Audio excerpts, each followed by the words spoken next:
Cyclops got a message for you. Tell your boss he can stick it.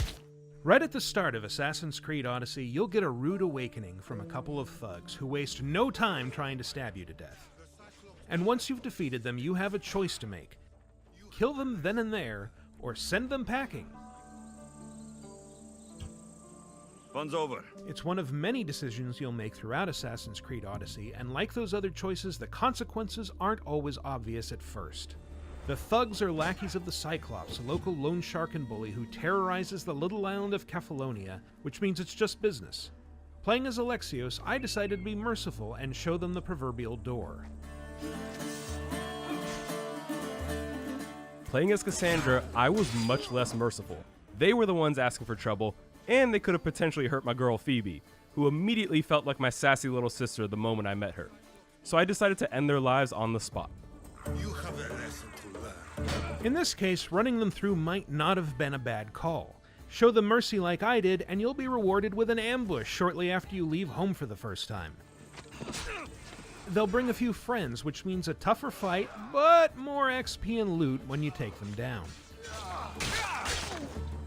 However you handle the thugs, you'll soon meet up with your business partner Marcos, who wants you to help him pay off the Cyclops by stealing from the Cyclops.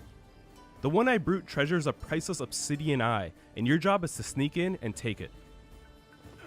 I opted to approach the Cyclops' villa with pure stealth, slipping in and out without so much as putting a single guard in a sleeper hold. And I got away scot-free. My Cassandra isn't really the sneaking type.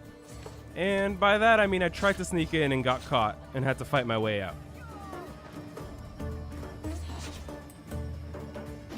That made Marcos a little less than thrilled with my return, as some of the Cyclops' men had attacked his winery. What did I say about being seen? Some of our decisions didn't center on sneaking or stabbing. One of the early side missions tasks you with investigating a cave where statues of the gods demand offerings from villagers and give nothing in return. Someone dropped offerings here. A quick investigation reveals a cave used by bandits to take advantage of the faithful. Once the swindlers are dead, you could leave the cave through a convenient back passage, but by retracing your steps to the entrance, you might discover something you otherwise would have missed. All I can offer you is devotion, but I need your help. While I was tempted to play the role of Hermes and tell this woman what she wanted to hear, I didn't want her to believe that all her problems could be solved so easily. Plus, I really enjoyed the awkward silences. Meanwhile, I perpetuated the fraud, but with better intentions than the bandits. Your prayer is heard. After the woman left, I tracked down her hovel and left her a little reward in the form of reclaimed property. It was a small gesture, but one that netted me some bonus XP. Sometimes you have to wait a while for the consequences of your actions to really manifest.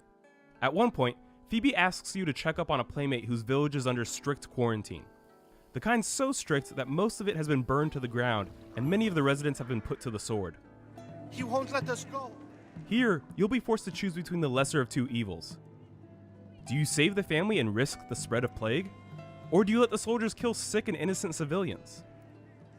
In this case, neither one of us had the heart to let some overzealous soldiers kill a family, so we rushed to their defense, fighting off soldiers and freeing the captives. Let them go. What?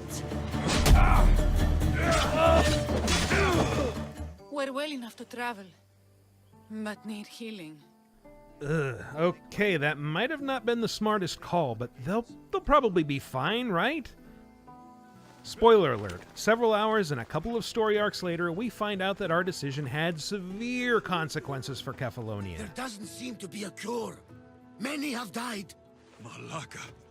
That priest was right. Oops.